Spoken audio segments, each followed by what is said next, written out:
संसद उनकी तो सड़क हमारी। वक्फ बोर्ड कानून पर मौलाना की खुली धमकी आज सुन लीजिए आप। देश में शरिया कानून लाने की हो रही है कोशिश क्या? पूरी खबर आपको बताते हैं इस रिपोर्ट में। नमस्ते, मेरा नाम श्रुति है और अपना उत्तर प्रदेश न्यूज के डिजिटल प्लेटफॉर्म पर आपका स्वागत है। वक्फ बोर्ड संशोधन बिल को लेकर एक तरफ संसद में संग्राम छिड़ा हुआ है, तो वहीं दूसरी तरफ मौलानाओं ने धमकी देनी शुरू कर दी है। भाई, खुले मंच से धमकी। क्या ये मौलाना देश को संविधान नहीं बल्कि शरिया कानून पर चलने के लिए आमादा है क्या?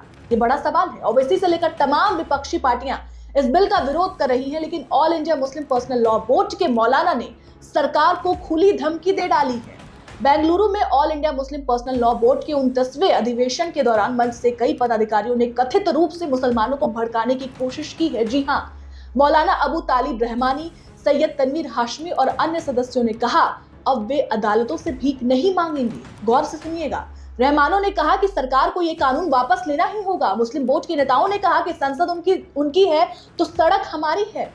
दरअसल बेंगलुरु में all India Muslim personal law board के मंच से मौलाना रहमानी कहते हैं, जो वायरल भी खूब हो रहा है, कि हिंदू भाइयों, आपसे कहना चाहता हूं कि आपके और हमारे बीच में तीसरा लैंड ब्रोकर आ गया है। क्या समझ रखा है? हमें अपने दिन की हिफाजत करनी है और अपने हिंदुस्तान की भी। अगर लोकतंत्र में शक्ति तंत्र का हुंकार चलेगा तो मैं भी कह देना चाहता हूं कि अब हम अदालतों के दरवाजे पर भीख नहीं मांगेंगे। अब ये कह देंगे कि अगर संसद तुम्हारी है तो सड़क हमारी है। सुन लीजिए आप, खुले तौर से धमकी दे रहे हैं भाई।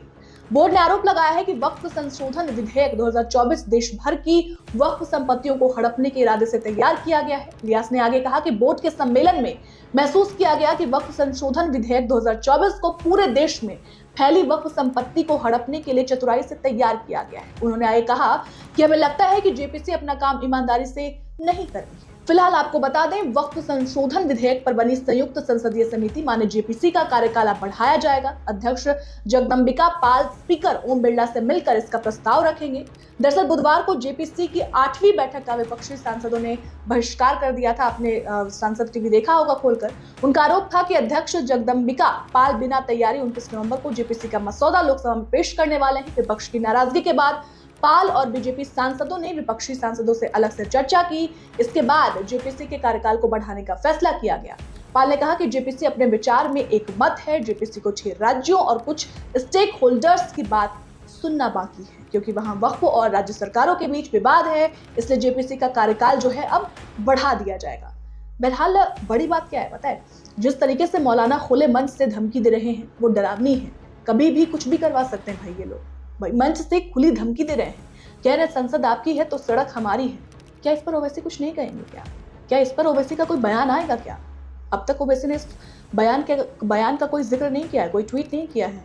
फिलहाल इस खबर पर आपकी क्या राय है? और जिस तरीके से मौलाना लगातार खुली धमकी दे रहे हैं, हालांकि ये कोई पहला मौका नहीं है जब मौलानाओं ने ऐसी धमकी दी हो। इससे पहले भी कई बार ऐसी धमकी दे चुके हैं। जब वक्फ बोर्ड संशोधन बिल को लेकर जब प्रस्ताव किया गया था लोकसभा में, जब पारित किया गया, उसके बाद भी लगातार से मौलाना धमकी दे रहे थे। ओवैसी भी उसमें शामिल है।